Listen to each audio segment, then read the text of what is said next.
Hello friend, good morning, Radhe Radhe. Welcome to my new blog. कैसे हो आप सभी लोग? उम्मीद करती हूँ आप सब लोग बहुत अच्छे होंगे, मस्त होंगे, अपने जीवन में खुश होंगे। स्वागत है फ्रेंड्स आपके अपने यूट्यूब चैनल पर। तो फ्रेंड्स आज दिन सोमवार है। आज की जो डेट है 26 अगस्त है, यानी कि यह जो ब्लॉग है सोमवार के दिन का है और आज 26 अगस्त है, यानी कि आज जन्माष्टमी है। और आज की भी जन्माष्टमी है और 27 अगस्त की भी जन्माष्टमी है, यानी कि मंगलवार के दिन। तो 2 दिन की जन्माष्टमी है। आप लोग कब पूजा कर रहे हो ये कमेंट बॉक्स में मुझे ज़रूर बताइएगा। तो हमारे यहाँ जो जन्माष्टमी है 27 अगस्त को मनाएंगे, आज नहीं मनाएंगे। तो आप सभी को जन्माष्टमी की ढेर सारी शुभकामनाएं। आज हमारे बाल गोपाल जी का जन्म होने वाला है और कल भी होने वाला है। तो ये हर साल ऐसा ही होता है, 2 दिन की जन्माष्टमी होती है तो कोई कभी पूजा करता है। भाव तो पूजा करने से होता है, दिन से नहीं होता है। बस मन में श्रद्धा और भाव होना चाहिए पूजा करते समय। तो इसी के साथ जो हमारी पूजा है वो कल होगी। तो चलिए फ्रेंड्स ब्लॉग में आगे बढ़ते हैं। तो इस वक्त सुबह के 7 बज रहे हैं और मैं 6 बजे के करीब उठ गई थी, पर जो मेरे काम है ना आज 7 बजे से स्टार्ट हो रहे हैं। बच्चों की भी छुट्टी है और कल हल छठ का व्रत था। तो हल छठ का व्रत पूरे दिन का होता है, यानी कि सुबह का भी रात का भी। तो वही आज ना काम करने की कुछ इच्छा नहीं हो रही थी। ऐसा लग रहा था कि हाथ पैर में जान ही नहीं है बिल्कुल, यानी कि ना हिम्मत ही नहीं हो रही थी। पर घर के काम है वो तो करना ही होगा। तो मैंने सोचा चलो भाई धीरे धीरे जो अपने काम है ना स्टार्ट करा जाए। तो कल हल छठ का व्रत था, तो व्रत में काफ़ी काम होते हैं, तो उस वजह से कल मैंने बच्चों के कपड़े नहीं धुले थे और मैंने सोचा कल भी छुट्टी है तो कल धुल दूंगी। तो यहाँ पर बच्चों के कपड़े धुल रही हूँ। तो सबसे पहले मशीन लगा देती हूँ और मशीन जब लगती है ना तो काफ़ी सारे कपड़े हो जाते हैं। तो काफ़ी सारे कपड़े निकल गए थे तो मशीन लगा दी हूँ। यहाँ पर मशीन काम करते रहेगी अपना और मेरा भी जो काम है वो चालू रहेगा। तो बाहर की तो झाड़ू लग गई थी मेरी, सिर्फ अंदर रह गई थी झाड़ू लगाने के लिए। तो कपड़े धुलते तक झाड़ू लगाने का काम, साफ सफाई, ये सारे ही काम मेरे हो जाएंगे। और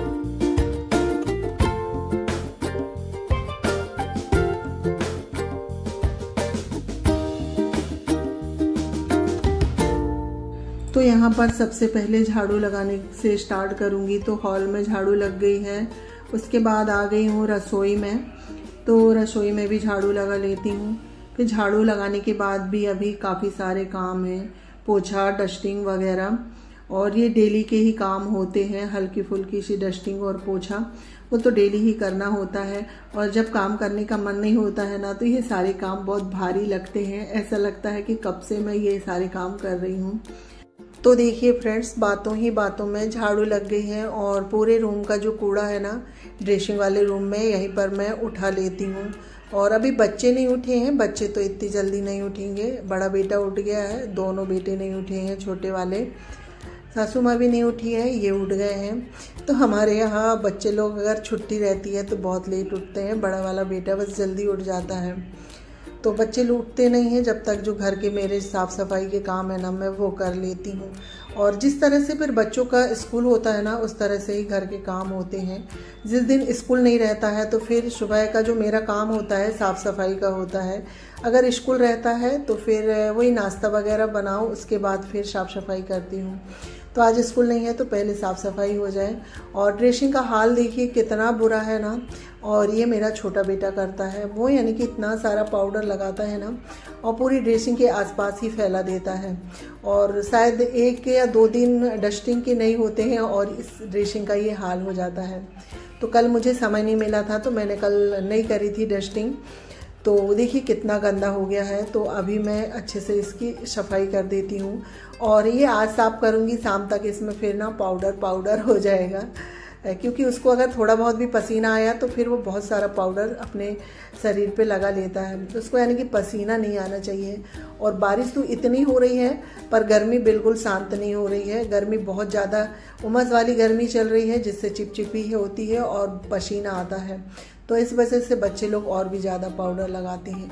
तो देखिए फ्रेंड्स बातों बातों में ड्रेसिंग की पूरी अच्छे से डस्टिंग हो गई है और मुझे ड्रेसिंग साफ़ करने में 10 से आज 15 मिनट लगे हैं। एक एक चीज़ की सफाई करी हूँ। उसके बाद पोछा भी लग गया है। उसके बाद आ जाते हैं अब हॉल में।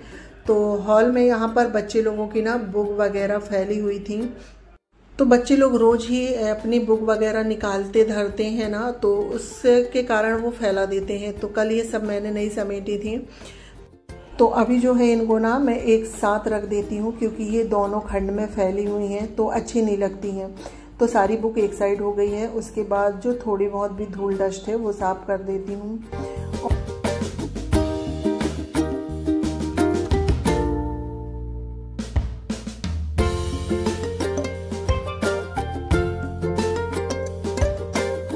तो देखिए फ्रेंड्स, पूरी बुक सेट करने के बाद और बच्चे लोगों के कुछ स्कूल के सामान थे जैसे स्केल वगैरह है, तो वो सब मैंने अच्छे से रख दी हूँ। क्योंकि बच्चे लोग ना पढ़ाई करते समय निकाल तो लेते हैं पर उनको अच्छे से नहीं रखते हैं। तो नीचे का जो है ना खंड मेरा अच्छे से साफ हो गया है। इसके बाद हल्का फुल्का कपड़ा ऊपर भी मार देती हूँ। और यहाँ पर सुबह सुबह मैं भजन चला लेती हूँ, और भजन चला के काम करो ना तो काम करने में एक ना एनर्जी जैसी आ जाती है, और ऐसा लगता है काम हमारी इतनी जल्दी हो जाते हैं पता ही नहीं चलता। ऐसे थोड़ा सा मन उदास लगता है ना, काम करने की इच्छा नहीं होती है, तो इस तरह से भजन चला के काम करो ना तो काम करने में बहुत अच्छा से मन लगता है और काम जो है बहुत जल्दी हो जाते हैं। तो चलिए फ्रेंड्स, बातों बातों में सारी डस्टिंग हो गई है। उसके बाद मेरा पोछा भी लग गया है सारे रूमों में, और पोछा लगाने के बाद थोड़ी सी बाहर की साफ़ सफाई करना है। अंदर का यानी कि सारा काम हो गया है। और ये देखिए बच्चे लोग अभी उठे नहीं हैं, बच्चे उठेंगे जब बेड वगैरह ठीक करना, वो बाद में होगा। तो यहाँ पर अंदर पोछा लग गया था। उसके बाद बाहर का आंगन है तो इसमें भी पानी डाल देती हूँ, क्योंकि जब तक बाहर सफाई नहीं होती ना तो ऐसा लगता है कि अंदर हमारा साफ़ सफाई हुई ही नहीं है। तो डेली में ही बाहर इस तरह से पानी डाल के साफ़ कर देती हूँ, और नहीं तो फिर कभी कभी पोछा से ही पोंछ देती हूँ। जब जैसा समय रहता है उसके हिसाब से सारे काम हो जाते हैं। तो यहाँ पर सारा काम हो गया था फ्रेंड्स। उसके बाद आ गई हूँ मैं नहा के। तो नहाने के साथ साथ कपड़े भी धुल गए हैं। और अभी जो मौसम है ना इस तरह से होता है, थोड़ी देर में धूप निकल जाती है और थोड़ी देर में बादल हो जाते हैं। तो मैं 10 मिनट हुए थे मुझे कपड़े फैलाए और बारिश आ गई थी, तो फिर मुझे पूरे कपड़े ले जाके नीचे डालना पड़ा। और फिर दोपहर में बहुत तेज़ धूप निकल गई थी, तो फिर एक बार ऊपर कपड़े लाना पड़ा। यानी कि आज तो 2-3 बार ऊपर नीचे हो गए हैं काम करने में, कपड़े फैलाने में। तो बारिश में ऐसा ही होता है, कब एकदम से बारिश आ जाए और कब धूप निकल जाए, और कपड़े सुखाने के लिए ये मेहनत ना करनी ही पड़ती है। तो देखिए फ्रेंड्स, सारे कपड़े फैलाने के बाद आ गई हूँ मैं नीचे, क्योंकि अब सारा काम हो गया है और खाना बनाना है। तो खाने में आज बना रही हूँ मैं पकोड़ा कढ़ी और चावल रोटी, क्योंकि अगर पूरा एक दिन का व्रत रहता है ना तो दूसरे दिन कुछ खट्टा खाने की इच्छा होती है और मुंह में स्वाद भी नहीं रहता है। तो मैंने सोचा कढ़ी बनाया जाए। बाकी कुछ ऐसी सब्जी भी नहीं थी जो बना लेती ढंग की, कुछ सब्जी खाने की इच्छा नहीं हो रही थी, तो फिर मैंने सोचा कढ़ी बनाया जाए। और यहाँ पर नीचे हमारे यहाँ दीदी रहती है ना, उनका बेटा आ गया था और वो ना पूछ रहा था आंटी ये क्या है ये क्या है, तो उसी के साथ बातें चल रही हैं मेरी। तो देखिए यहाँ पर मैंने मट्ठे का घोल बेसन डाल के घोल ली हूँ, यानी कि दही में बेसन डाल के मट्ठा बना ली हूँ। उसके बाद कढ़ाई चढ़ा दी थी तो तेल गरम हो गया है, तो जीरा, राई, मेथी और हरी मिर्च और लहसुन का तड़का लग गया है। कड़ी पत्ता नहीं थी मेरे, तो कड़ी पत्ता नहीं डाली हूँ। और लहसुन का कलर अच्छे से चेंज हो गया था, तो उसके बाद जिसमें मैंने लहसुन कूटी थी ना, तो उसी में मसाले घोल के डाल दिए हैं, जो हमारे रोज के मसाले होते हैं रेगुलर वाले वो। तो मसाले यहाँ पर अच्छे से भुन गए हैं। उसके बाद हमने जो मट्ठा का घोल बना के रखे थे ना, वो डाल देते हैं। और अभी इसमें मुझे थोड़ा सा और पानी डालना है, क्योंकि ये थोड़ा सा गाढ़ा लग रहा था। और हमारे यहाँ जो कढ़ी है ना, ज़्यादा गाढ़ी नहीं खाती हैं, पतली खाती हैं। और मेरी सासू माँ तो और भी पतली खाती है, उनको बस मट्ठा मट्ठा चाहिए, पकोड़े नहीं चाहिए होते हैं। और बच्चों को पकोड़े चाहिए होते हैं, मट्ठा नहीं चाहिए होते हैं। तो इस तरह से सभी प्रकार के लोग हैं। तो यहाँ पर मट्ठे में उबाल आ गई है, तो अब मैं यहाँ पर पकोड़े सेक लेती हूँ। बेसन मैंने पहले ही घोल के रख दी थी, तो अच्छे से ये फूल गया है। और देखिए कितने फूले फूले पकोड़े निकल रहे हैं। और मैं चम्मच से ही डाल देती हूँ तो ये बन जाते हैं, क्योंकि कोई सेफ नहीं बनाना होता है, सिर्फ पकोड़े डालना होता है। और कैसे भी पकोड़े बने कढ़ी में तो बहुत टेस्टी लगते हैं।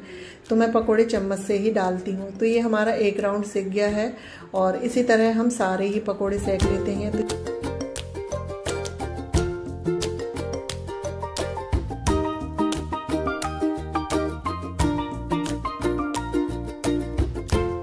तो देखिए फ्रेंड्स, मट्ठे में अच्छे से उबाल आ गई है और मेरे जो पूरे पकोड़े हैं सिक गए थे और ये काफ़ी देर से उबल रहा है। तो अब हम इसमें पकोड़े डाल देते हैं।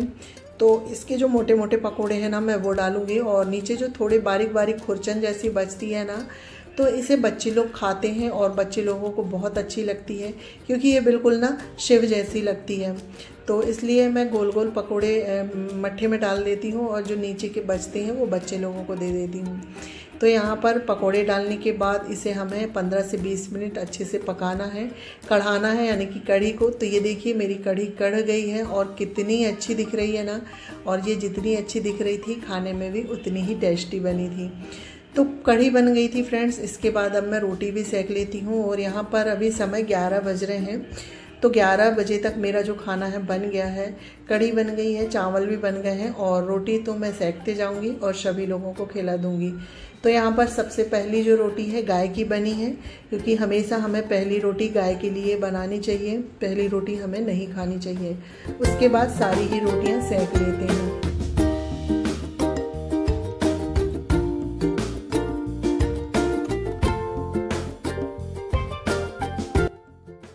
तो देखिए फ्रेंड्स, रोटी सिक गई थी। उसके बाद सभी लोगों का खाना हो गया है और अब मैं भी खा लेती हूँ पूरे एक दिन के बाद। तो यहाँ पर खाने में है गरम गरम चावल, गरम रोटियाँ हैं और कढ़ी है। तो किस किस को कढ़ी देख के खाने की इच्छा हो रही है तो आ जाइए फ्रेंड्स, और आप लोग भी खा लीजिए और खा के बताइएगा कि कढ़ी कैसी बनी है। तो फ्रेंड्स, यहाँ पर मेरा खाना पीना हो गया है। उसके बाद ये फिर 2-3 बजे का समय है। तो कृष्ण जन्माष्टमी की है जो झांकी निकली है, तो वही मैंने सोचा चलो आप लोगों को थोड़ी सी झांकी दिखाई जाए।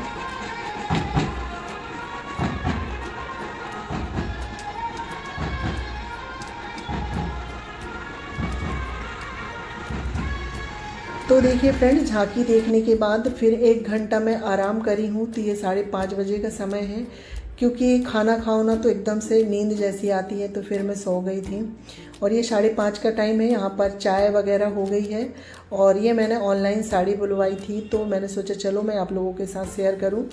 रक्षाबंधन में मुझे पैसे मिले हुए थे, बुआ जी ने भी दी थी और पापा जी ने, तो मैंने सोचा चलो साड़ी मैं ले लेती हूँ, क्योंकि हमारे यहाँ पैसे दे देते हैं और अपनी पसंद से साड़ी खरीद लो, तो ये अच्छा है। तो ये आजकल ना बहुत चल रही है ऑनलाइन। इस तरह से कट बॉर्डर में है और प्लेन है, बाकी कुछ नहीं है, कट वाली बॉर्डर है, बाकी साड़ी बिल्कुल प्लेन है। और इसका जो मेन है ना ब्लाउज है, इसका ब्लाउज देख के तो ना मन खुश हो गया है। इतना सुंदर ब्लाउज है और काफ़ी सुंदर लग रहा है, और ब्लाउज के कारण ये साड़ी ना बहुत अच्छी लग रही है। तो चलिए फ्रेंड्स, साड़ी कैसी लगी, ब्लाउज कैसा लगा, ये आप मुझे कमेंट करके ज़रूर बताइएगा। तो इसी के साथ अपना ब्लॉग भी एंड करती हूँ। अगर आपको ये ब्लॉग थोड़ा सा भी अच्छा लगे तो लाइक शेयर सब्सक्राइब करिएगा। चैनल पे पहली बार आए हैं तो प्लीज़ चैनल को सब्सक्राइब करिएगा। मिलते हैं नेक्स्ट ब्लॉग में, जब तक